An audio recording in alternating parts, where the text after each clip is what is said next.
Hi, Saren. Hi.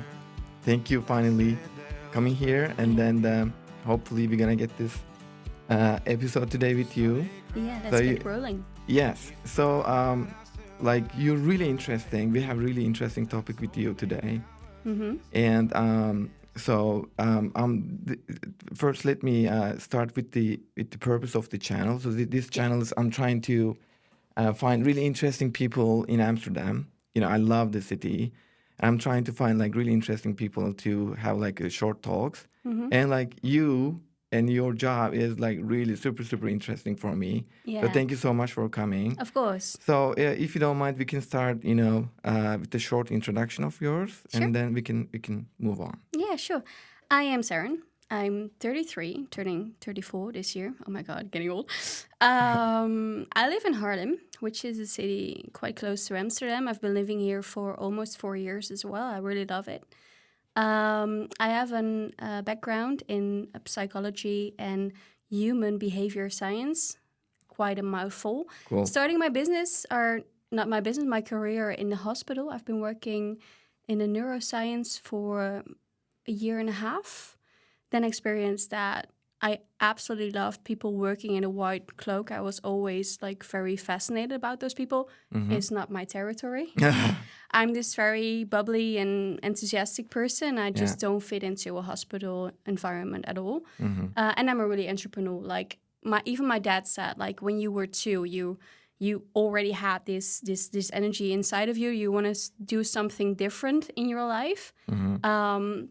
And it's somehow like I always had this vision of like expressing like positivity and love towards people around me. Mm-hmm. I still do that every day through my job now, but Mm-hmm. as a kid I always did that as well. So I started entrepreneuring for almost 9 years ago. Mm-hmm. I started off actually in men's fashion. Can you imagine? Yeah. Men's fashion. Yeah, I did. Yeah, I dressed up like the famous guys in the Netherlands. Oh. But then experienced that I missed the intellectual part of my background in it as well. And so like via I got into this network environment, and then I met this guy. His name was Frank, and he was working as a matchmaker. And I think we've been talking for 2 hours, and I was like absolutely amazed about his story, like what he did. I was like, oh my God, I only know the $1 Million Matchmaker from TV. Yeah. That was like my only visual thing about what he did. So he told me about his job, and I was like, oh my God, I should do this. And then he asked me like, do you want to... Yeah, do you matchmaker. want to... Yeah, no. He actually invited me over to style his clients. Because he has like these rich clients that want to, I don't know, like dress well before they get on a first date. And he asked me like, do you want to dress like my clients? And I said, yeah, hell yeah. Yeah. Of course. Of course, yeah. So I remember going to his client. It was my first client to do. And this guy was absolutely so fashionable, and I was like, what am I going to do here? Like, what the fuck?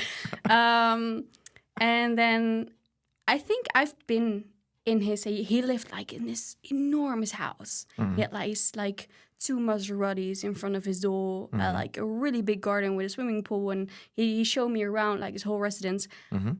And I think I've been there for 3 hours just drinking red wine with him. Yeah.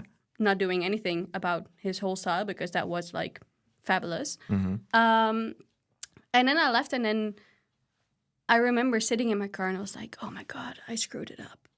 Right. Like I screwed it up badly because I didn't do anything. That's why.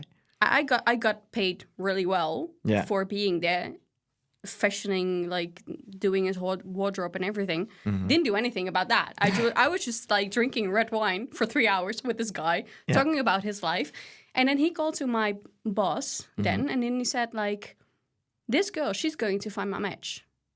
But I didn't know that. So my boss called me the day after, and he just called me to like, hey, Saren, can you please come over to the office? And I was like, okay, I really screwed it up. And then I drove to Den Bosch That's where it was. It was in the south of the Netherlands where I lived then. And then I came in and he said, like, I don't know what you did. And I was trying to explain myself. He called me and he said, you are going to find this match. And I was like, what? What? Yeah, he said, I don't know. But he said, you're going to find this match. Yeah. So he said, okay, so here's the whole database. Good luck. Good luck. And I was like, okay. Well, I think I can do this. So I was like scrolling back and forward, and then I saw this woman, and she was like everything that we talked about on that 3-hour conversation. We went really deep. Yeah. He really liked you. He did. Yeah. We went really deep into this conversation and talking about like what actually was his purpose into finding a new love in his life. Like, what do you want? Like, why do you want her to look like that? What is really important to you, and where do you come from? And I think that was the whole breaking point for him, that he thought like, okay, never, ever anyone has asked me this. Yeah. Like really deep questions, which is kind of important to this job. Super important, of course. So I found this match. Yeah. Yeah. Oh, you did? Yeah. In your first trial? And they're still together. Wow. Yeah. So that was my beginning of my career, I think. Yeah. Yeah, it is. And then my boss actually asked me what my background was, because he was still thinking I was a fashion stylist. Oh, yeah. I'm like, no, I actually studied psychology. Yeah. He's like, oh, okay. That makes sense. Okay. Yeah. Okay. So you really went deep down with this guy. I did. Yeah. Okay. Yeah. I don't know like how or where he is right now, but I think this was in 2018, so it's quite a while ago. Yeah, but he really liked and trusted you. Yes, he did. And gave you that option in your first trial, right? This is your first trial. You could like easily screw it up. But he didn't know that. Yeah, he didn't know that. No. Oh, okay. So I actually thought I screwed it up, but actually I did great. And then I worked for him for a year, and then, he wanted to end the business, and then I got like this step over to where I am now. Yeah, exactly. So tell us more, and then. Okay, you want to know like the whole story? Yeah, I mean, as far as you want to tell us, of course. Yes, sure, of course. I mean, then in 2019, obviously, he wanted to quit. He wanted to sell the business.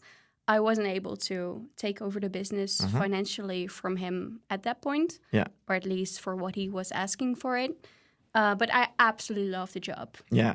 I couldn't even imagine me doing anything else from that point. I was like, okay, I really found my goal. I really found everything that I'm supposed to do in my life. Yeah, and it all started spontaneously if you think about it, right? Like with other jobs, like I don't really believe in coincidences. Yeah, absolutely not. So I think like this is something that should have come on my path. Yeah, absolutely. It seems like that. Yeah. So in 2019, I met Lotte, and Lotte, she's my companion.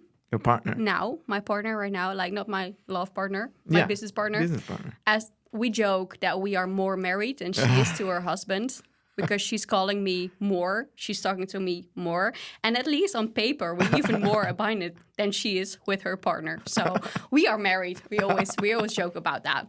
But we met in 2019. She was then setting up her business as well in matchmaking in Amsterdam, and I was working in the south. So I had quite an experience for a year because I was doing everything by myself. And then she asked me if I want to work for her. I was at that time, I think I was a little bit hesitated, and I want to entrepreneur like more. I found like I don't want to work for a boss ever again. I really want to do something for myself. So I told her no, like I'm not going to work for you, but maybe we can combine our passions, and we can combine our knowledge, and we can do something together. Sure.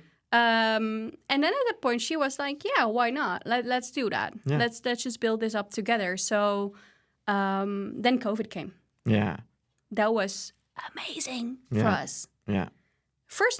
I think the first month was really amazing in a good way. You mean? Yes. Oh, okay. Yes. Okay. I don't want to like extend COVID because it should have been terrible for a lot of people. But for our business, it was great because love is still like this necessary feeling that people want to feel. Yeah. But you can't go out. Yeah. you can go anywhere. Yeah. You are sitting at home.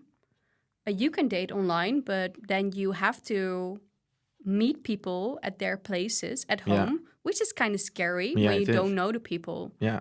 So for us, that was amazing because I think what we do is that we always visit our clients at their places. We know them very well. So when you get a match through us, you at least know that someone already knows this person. It's someone that you actually trust already. You're a matchmaker, you trust like fully. Yeah.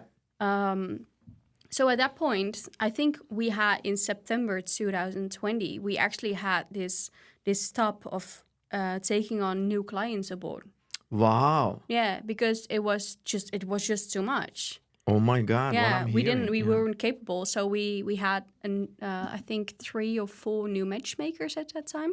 Okay. Hired. Yeah, you hired to extend the business, to also take on clients aboard, and that is where I think the growth came from. Is that we had this really big team. Yeah. We moved from Laren to Barn to our new office, which was also a really great step. And yeah, I think ever since we've just been growing, and then also because of COVID, we had a lot of expats. Yeah. Working and living in the Netherlands. Yeah. Not being able to go back to the country that they came from. Sure. And also really want to stay here and find this forever person. Yeah.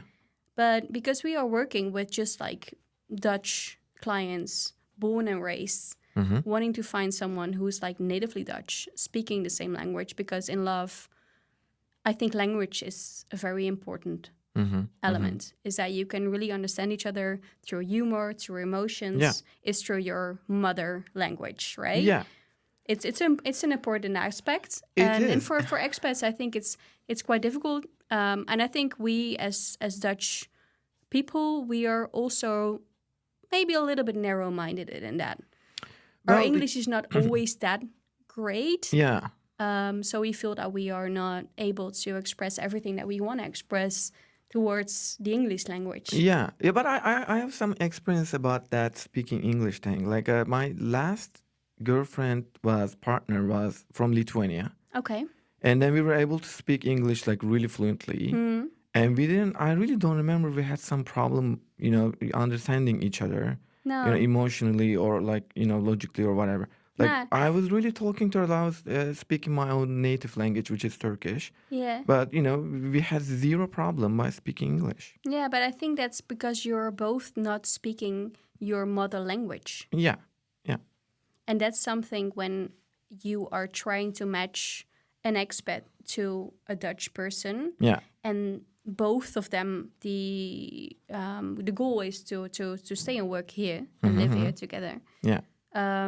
It's very difficult when the partner isn't speaking the language, and not only for the partner as well, but also for friends and family. Yeah. I mean, I used to have like this. She was coming from South Africa. She was speaking English, and we were like all Dutch. Yeah. And I remember going to these birthday parties, and she was the only one not speaking Dutch. Yeah. No, that's really hard. And you already like felt really guilty towards her. Like, okay, at the first, I think, half hour, everyone was still trying to speak English to her. But then, like, after a few beers and wines, everyone was talking fluently Dutch. Yeah, of course. And she was kind of lost. Of course. That sometimes makes it a little bit difficult to really... but it's quite normal. Like, if you go in another country, it's yeah. going to happen the same thing. Like, people, just want to go there and relax and really do not care if you speak Dutch or not. Right? So I can imagine, like, for an expat coming here and trying to find love here, it's more difficult than when you are Dutch. Yeah. So that's also the thing that we experience, and that's also why we invented Infinity Relations afterwards. That was like 4 years ago, because we got so many expats living and working here, trying to find love, and I think that the thing that they all shared is that they were not really bonded to a location. They had like so many experiences like all over the world, been living and working like in different places, been studying everywhere. They were very they are very internationally minded. Yeah. And we Dutchies, well, we are not. Yeah. Most of them, we are not. So that was, I think, the big gap between those two. So at first we said like no to all the expats, like no, we are not going to help you. Oh, okay. Because that was First, through DTNG, and DTNG was like fully Dutch. yeah. And I think I really believe in you. Sometimes you should choose to be very efficient in what you do. Yeah. Right? Of course. You can do anything, like everything. Yeah. I want to help everyone, but I can't help everyone. No. So almost 4 years ago, we decided to throw that around and to say that yes to the expats. Yeah. But build a whole database, or a whole different pool of people. Business around it. Yeah. Like a very new approach, working very much more international, working more through online searches. Yeah. So having this really great team that can set up targets and campaigns everywhere around the world. Investing in that, which is kind of expensive to do, but we have clients that have these, these financial freedom to extend that service. Yeah. So we created like this whole new business, and that's like going crazy. Yeah. So like really curious about that. So I'm also curious about the like how you intake the clients, and what do they ask you, and like I presume they're finding you online. Yeah, most right? of them do. And most of the online, or maybe on Instagram, or I don't know. Yeah, how. Instagram or through Google actually. Yeah, Google. Yeah. If you find like, I think matchmaking Amsterdam, you are like straight word to us, right? Yeah, exactly. I can ask you. How did you find us? Yeah, exactly. That's how. Yeah. Yeah, and then okay, so they're like, okay, that's him or her, whomever, and then like, tell us about the next steps. Like, how do you guys meet with each other, and what do you talk, and what do you do? Well, I think the first next step is always having a phone conversation with people. Okay. Just asking like, okay, hey, what are you looking for? Who are you? Who are you, and what are you looking for? Like, are you fittable to what we do? Yeah. Like, is matchmaking actually something that you are looking into? Yeah. And like, what is your situation? Answering questions that they obviously have. They're always asking the same question, so I can like pop up that in my head. Like, okay, like what is your success rate? Yeah. How do you get to your clients? How long do you think that it takes for me to find a match? What are the costs? Like they always ask the same question, so that's no problem at all. I'm always very transparent towards everyone. And when everything about that is clear, we set up an interview. We, for the Dutch clients, or at least the not Dutch clients but living in the Netherlands, we do an interview at their place, at their homes, or at our office in Baarn. But we always prefer to do that at their places because it's more comfortable. And I also experienced that, like a residence, a place. Yeah. It and the just personal tells so touch. much about someone. No, it does. It does. Making I'm them sure feel it at does. ease. Also because like these conversations, it's going really deep. Yeah. Like these interviews, they go from like, how were you born to who are you now? Yeah. And everything in between. Then with your psychology background, Yes, you must be like digging and digging and digging. And digging and digging and digging. And I think the fun part of that is that once you start this conversation, it just flows. Yeah. Like people are just going to talk. Yeah. And then sometimes you have to throw in a question, but mostly I don't have to ask anything. Yeah. They're just telling like themselves where they Their came stories. from. And then sometimes I want to pinpoint some things, but like these conversations take at least more than an hour or sometimes two. Yeah. To really dive into like who they are as a person. And then obviously like the main question. Yeah. What are you looking for in a partner? Exactly. Like, what is the thing that we need to find for you? Yeah. And I think when that's clear, for us, but also for the client as well, and we feel good about it, then we start a collaboration, and that's going from 6 up until 12 months sometimes. Okay. Really depending on both how difficult the search is.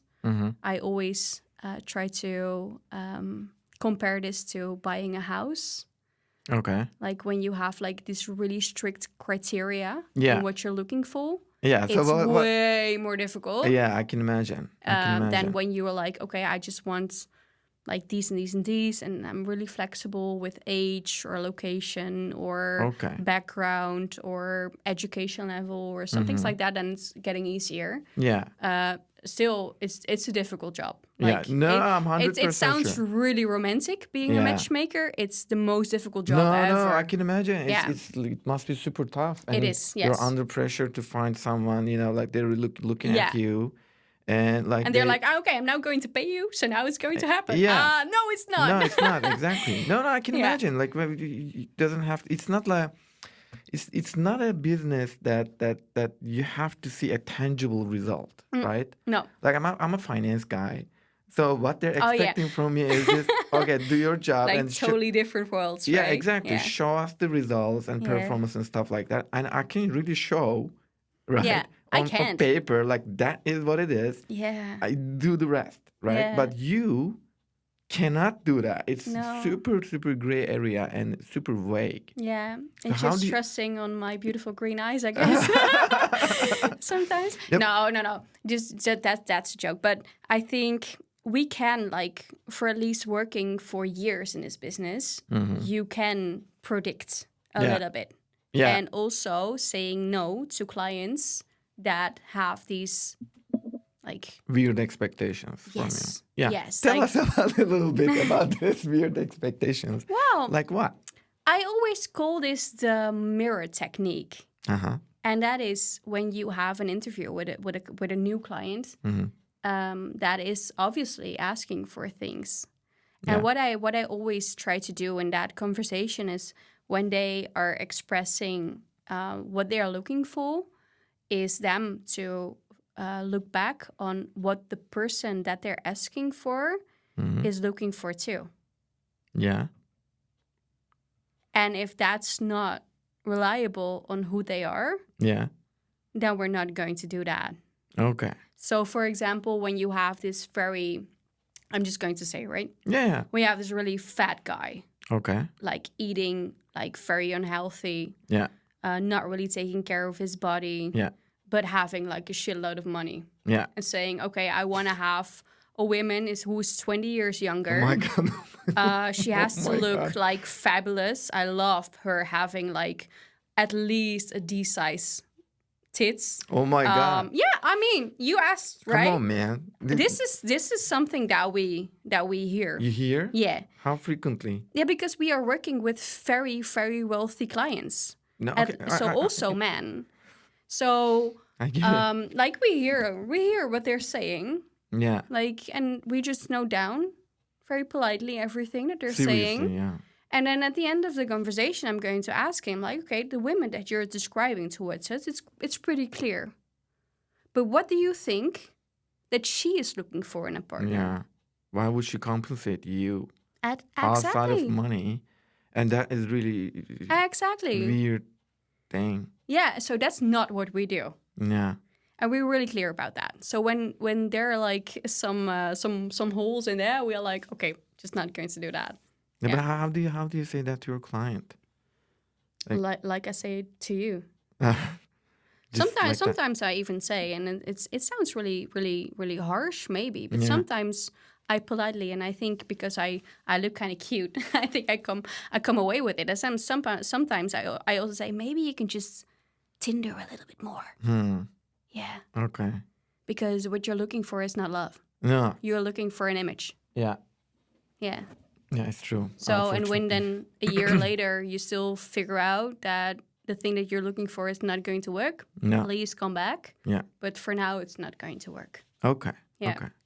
So yeah, but it's really great to hear that you're also selective with your clients. Very much. We are really protecting our clients. Yeah. Yeah.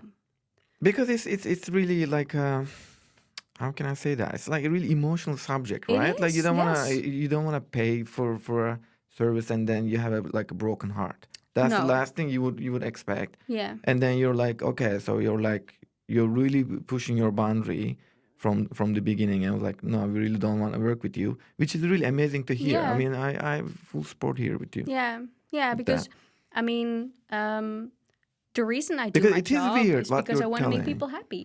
Yeah. And I do really want to make people happy from their core, Yeah. not just from the image. No, but I mean, just if you think about it, it sounds weird even, asking a woman like, "Hey, I really want this like hot supermodel," while you're not Oh, you in. should come over to our office more. Yeah, Well, it happens. It yeah. does. Yeah. And then I think what we found very important is that the match is always equal. So that's Yeah. also why men and women, Yeah. they pay the Okay. same amount Yeah, of that's money. that's very important. Because we are working for Yeah. both parties Yeah. equally as hard Uh-huh. to find their match. Of course. And they're both successful, independent, having a good career, Yeah. looking for true love, Yeah. and being willing and able to invest into a service like this. Of course. And that's very important to us. Of course. So of sometimes course. we also get these emails from women that say like, "Hey, I see that you have very wealthy male clients. Can I be on your list?" And we're like, "No, Wow, man. yeah, It no, is we're not another working wow. with that. No, I'm just like wow and wow again. No, but I get it. I get it. yeah." So yeah. For me, it's normal. When I start talking about it, I'm like, "Oh my god, actually, it's not." But yeah, it's No, getting I mean, no, normal. I get it. I get it. It's to a certain degree. I I get it. So why not?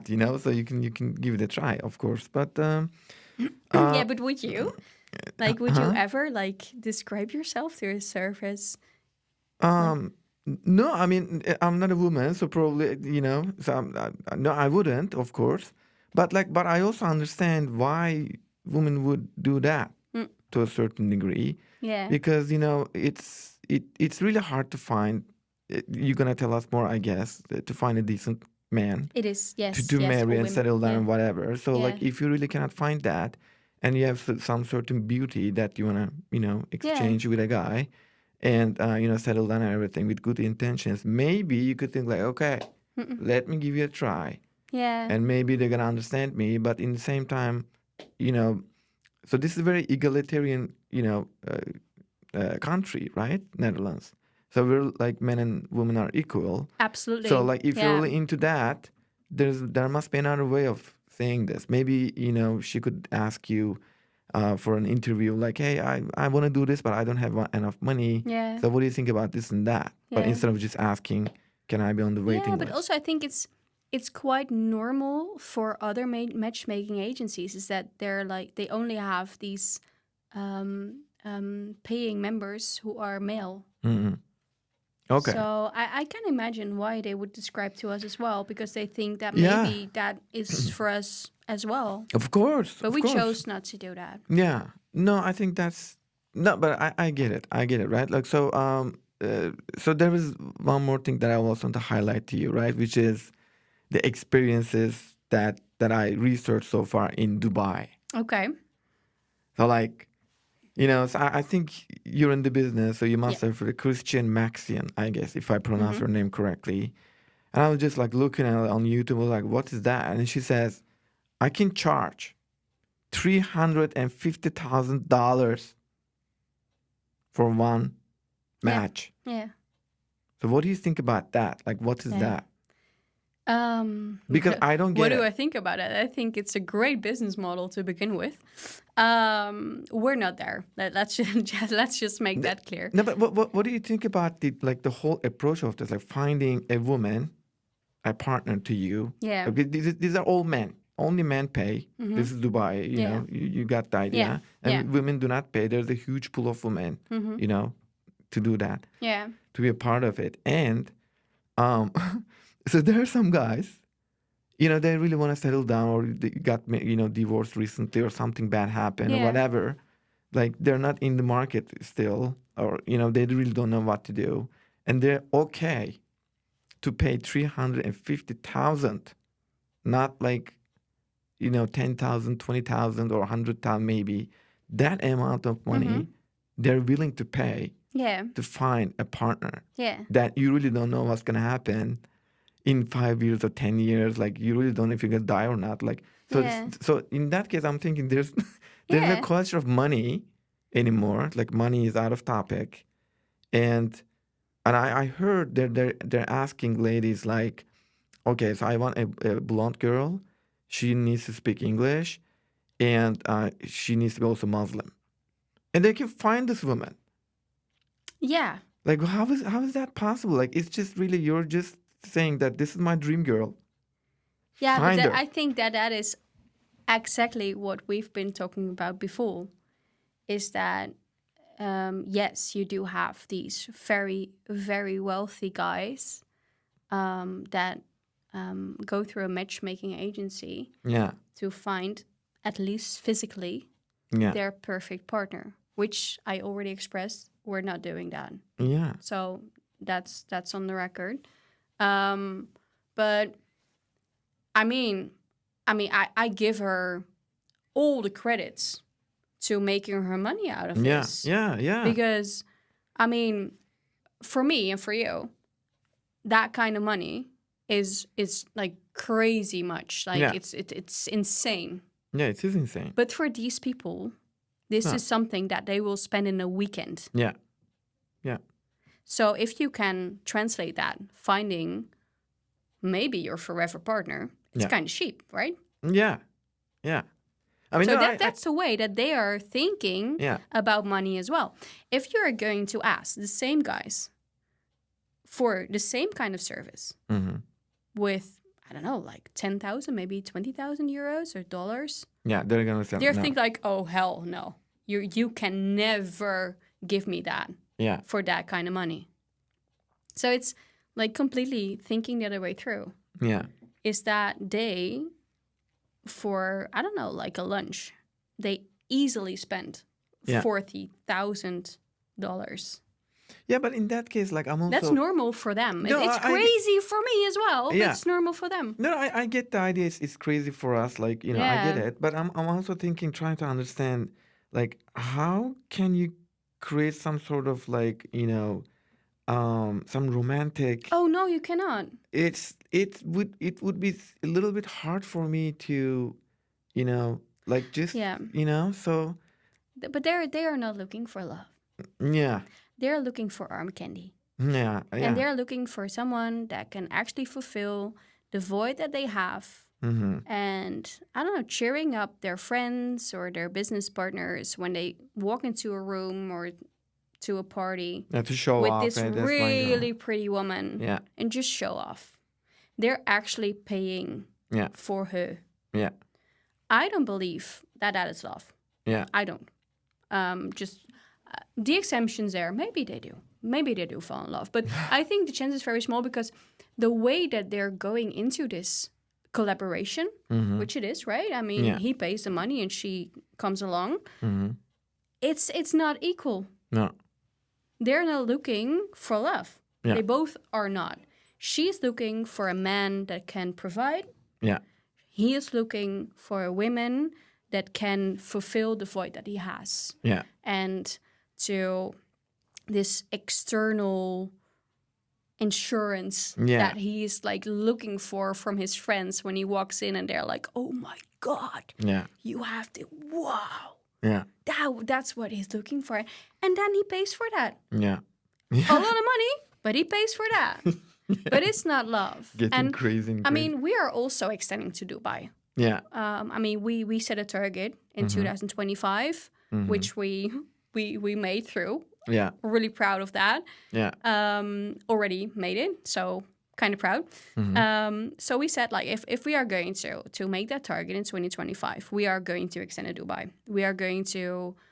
We already have actually a matchmaker who is living there. She's an ex-client of ours. yeah, So she knows us and she knows how we work and what we think is important. So we want to set up like a totally different business in Yeah. Dubai okay. because we also believe that there's also a really big clientele there Well, that is working and living there, but is really looking for love. yeah, I mean, I really think so. Yeah, It and not cannot just be. for, can I say the word hooker? You just said it. really expensive hookah. No, but it's true, right? I can hardly imagine like how can you create some kind of romantic relationship with a woman like that, man? No, you cannot. It's so hard. You cannot. Like whenever you go out, like you'd be like, oh shit, I paid $400,000 for the woman. But what you can do, and that's something that we already did, and that's also why a little bit of the experience came from, is that we already had this client who had a lot of residences in Dubai because it's a really upcoming business. Mm-hmm. So we heard from a lot of clients of ours that this is something we really have to dive into because it's upcoming, it's new, and there are so many possibilities, especially when you want to extend worldwidely because it's like the middle of the earth somehow. So, and it's different that everyone does that. Yeah. And he found through us his match, but she's also very into investments. She's the CEO of one of the biggest consultancy firms here in the Netherlands. Yeah. So she has her own money. She doesn't need him for money. Mm-hmm. But they both have the same ambition and goal to invest in residences in Dubai. Sure. So they found each other through us there. Yeah. But that's what we love to do, is that we want to bring people together who have these equal morals, who both have there's the financial situations in order. Mm-hmm. They don't need each other for the money. They really want to find love. Yeah. And well, if we can combine that to Dubai, where a lot of entrepreneurs are active and where you are like in the central of the world, why not? Sure, of course, why not? Of course. Yeah, I absolutely agree. And just turning back again, the origin, right? Like this is a channel about Amsterdam. So like what I'm curious about is like mostly what's going on in Amsterdam. And you must have a lot of experiences that with your clients, like some of them are doing some things really, really wrong. And some of them are doing really, really right? Mm-hmm. So like what kind of patterns do you see? You have also psychology background. Yeah. So you could tell us like, hey, like these are the things that we see that just like unbelievably weird, but like there are some things people do really, really right. And like, you know, so just some tips for the new clients, let's say. Well, let's begin that with a quote. Or just general dating, you know. Let's begin it with a quote that I got from a client who was living in Amsterdam. She said to me, and I'm actually going to write this down like on paper or something. Mm-hmm. She said to me, like, Amsterdam is the best city to be single in, but it's the worst to find a relationship. Yeah. And that is because distraction is just around the corner. Yeah. It's just too easy to find new people. Yeah. So, for example, when you are in a supermarket and you have to choose between 3, I don't know, like packs of yogurt, it's really easy, right? You're like, no, I don't like that. Okay, let's pick that. And then you're really content with that. Yeah. But when you go to a supermarket and you have to pick off 1,000 packs of yogurt, it's going to get like a little more difficult, yes. And also the feeling when you walk home with that chosen pack of yogurt and like, did I make the right choice? Yeah. You know? Yeah. That's what's going wrong in Amsterdam. Yeah. There are too many singles. Yeah. Very much the high educations ones are really struggling. Independent mostly. And especially like expats coming towards Amsterdam, most of them, they are very high educated. Yeah. They got a good job throughout their firms, internationally based also in the Netherlands. So they are very smart, world-wise people. Yeah. Like coming to Amsterdam. Okay, well, let's try it. Yeah, let's try it. Yeah. And then they come and do this big cyclone of Dutch singles as well, trying to find the same thing. Yeah. So there's this big competition, I think, going on with men and women. You have between men and women less high-educated, well-groomed men versus the high-educated, well-groomed women in the Netherlands. So when you give the men a choice, they won't choose. And that's where it goes wrong. Okay. So you're saying men have lots of choice. Yeah, but they don't feel that way because that's through the dating apps. Okay. Yeah. So there's this disbalance in that I always hear from male clients that they think that women have the choice. But that's not the case. Actually, Yeah. men have the choice. Okay. So, but how do you like? What's the reason behind that you think this way? I think because how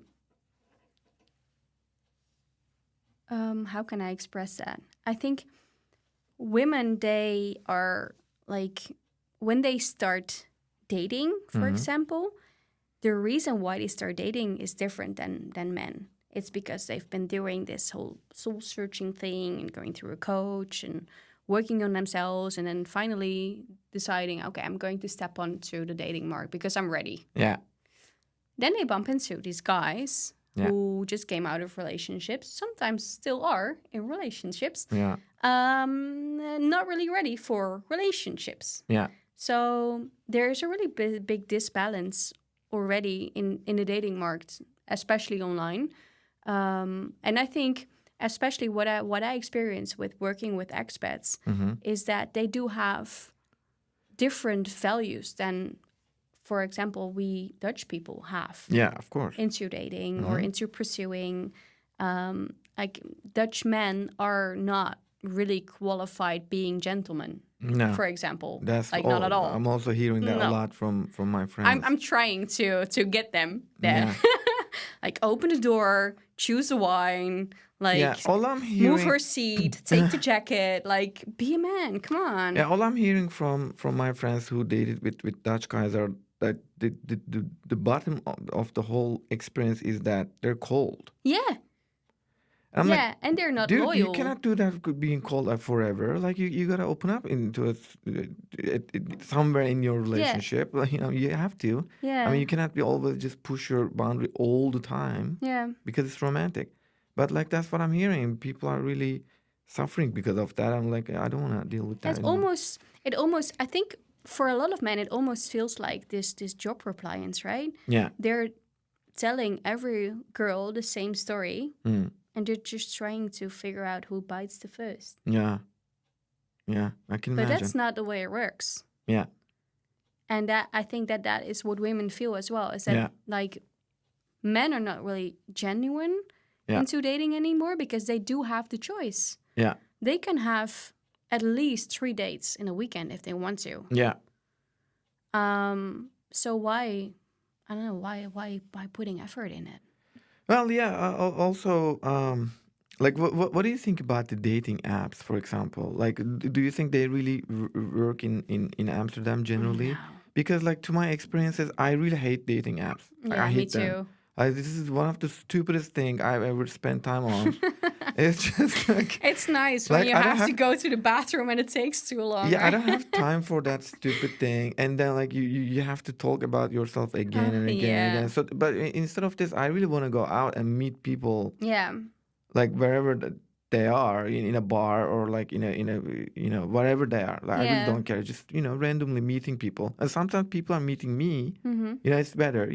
So, like, it's. I believe it's much more efficient to go outside and just hang out. It is, but people got scared. Scared of what? People are not interacting to each other anymore. No. Like, sorry about interrupting. No, like, please interrupt. Majority Take of the it time, away.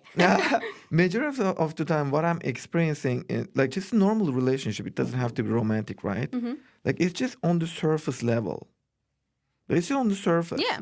But I'm like what I'm trying to give people off, like when I'm talking to them, just meeting them, dude, you can just talk to me, right? You can trust me and talk. I'm not gonna hurt you. And they really talk.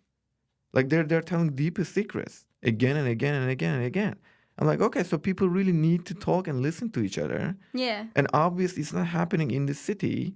So, like, I'm thinking, if this is not happening in the city, how do they come together and like start a relationship? It is impossible, in my opinion, without listening to someone and start a relationship, which you can take seriously. Well, I think that's the biggest pain point, is that you, like, I think we all have this urge to share our deepest values and secrets with people, but trying to do that with multiple people, and then hearing after, I don't know what is, a few weeks, few months that it's not going to work out, and then going on a dating app again, trying to do the same shit all over again.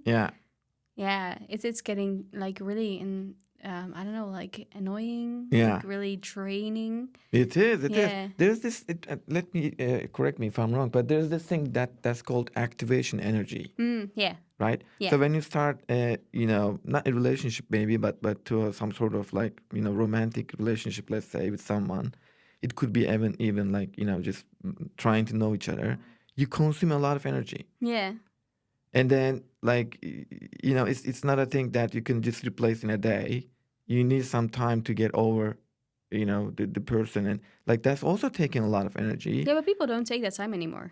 Yeah. They just hop back on the dating apps trying to avoid that feeling, trying to avoid that pain. That fast. Yeah, it is, yeah. Yeah. Yeah. But at least I think also for the expats living in Amsterdam, what I can imagine is that... because you come into this environment of a culture that is not really adaptive to what they used to. I mean, I always hear this from every client that we have, is that they're really struggling with the Dutch mentality of building up a relationship. Sure. Especially people between the 30s and the 40s.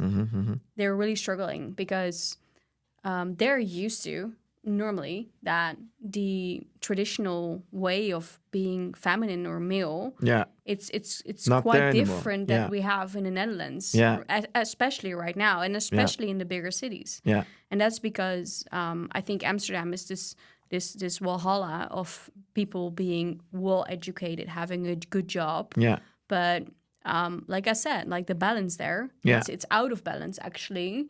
Trying to find a committing relationship, and people get really picky in finding a relationship that they're actually going to invest in, because they have their jobs, they have their families, they have their friends, they have their sports, they have padel, they all padel.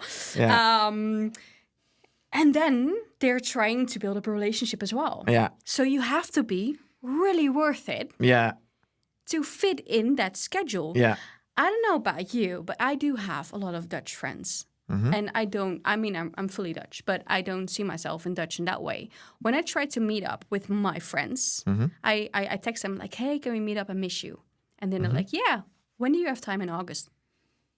What? It's May. Come on.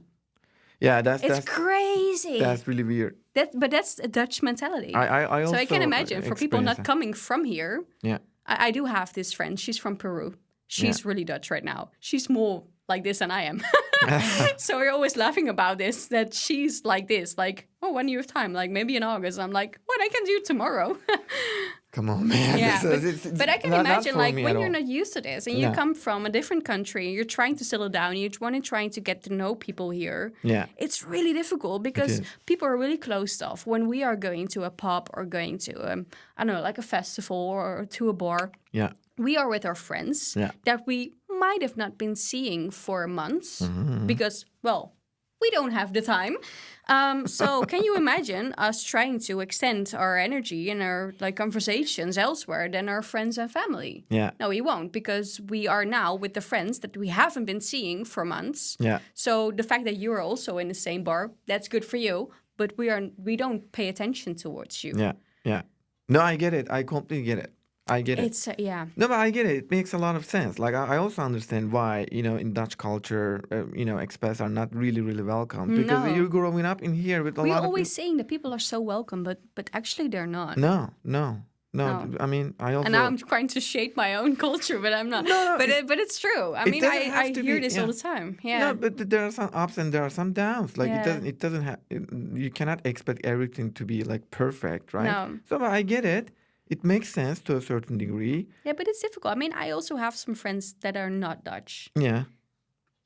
I've never experienced when I was with them, and it was like, I don't know, like dinner time or lunchtime, that I was expecting to go home, to have there my own dinner and lunch.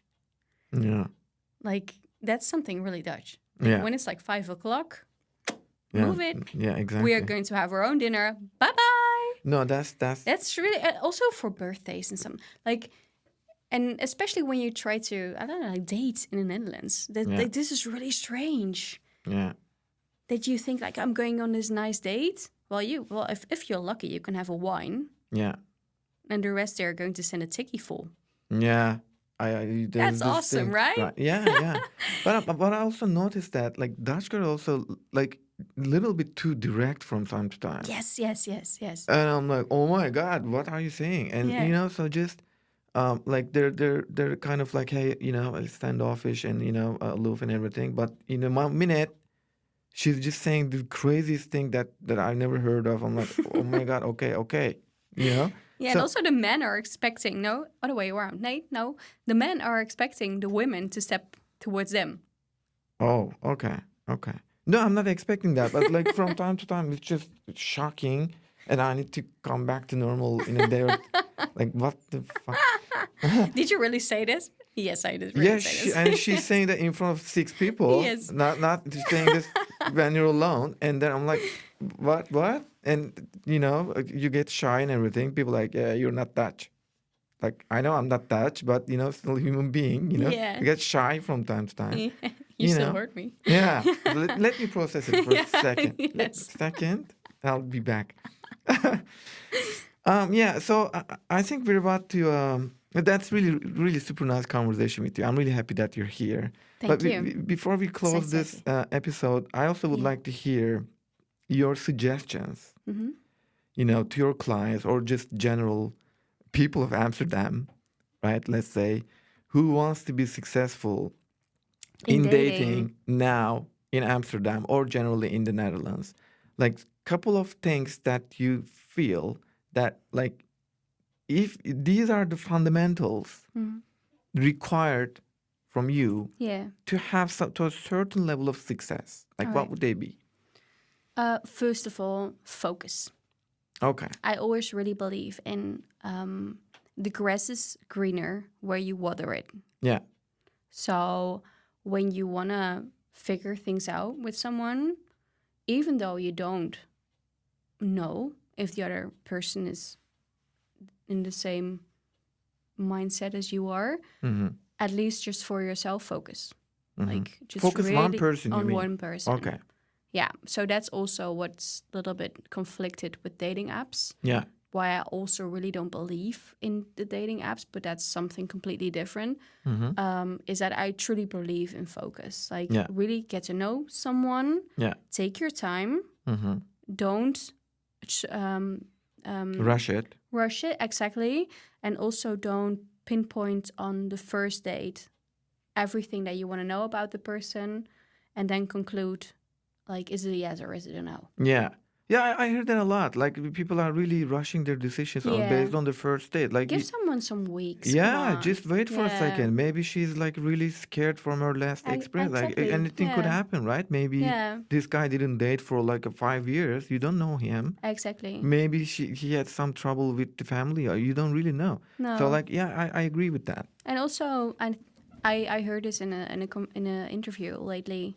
A very famous interview as well, and he said something about, like, when you are starting dating someone, I imagine that you're also dating their previous partners, of course, and their families, and everything that they've been through, like in their whole life. So you can't just based on one date or maybe two conclude if that's going to be your forever person. So give it some time. Like, don't rush into it. Yeah. Set up your boundaries. Like, just make sure that you, for yourself, know what you're looking for in a partner based on who you are as a person. Like I said, this mirror theory. Yeah. Look for an equal partner as who you are in what you're looking for in a partner as well. Yeah. Because that's going to work. And don't set up this whole list of things that you require from someone. Yeah, that's never going to work out because you're going to set the bar so high that, first of all, you're never going to find that person. No. And second of all, if you find that person, he or she will feel that she will never fit in to the criteria that you set up for them. And that's not going to be a healthy relationship at all. No.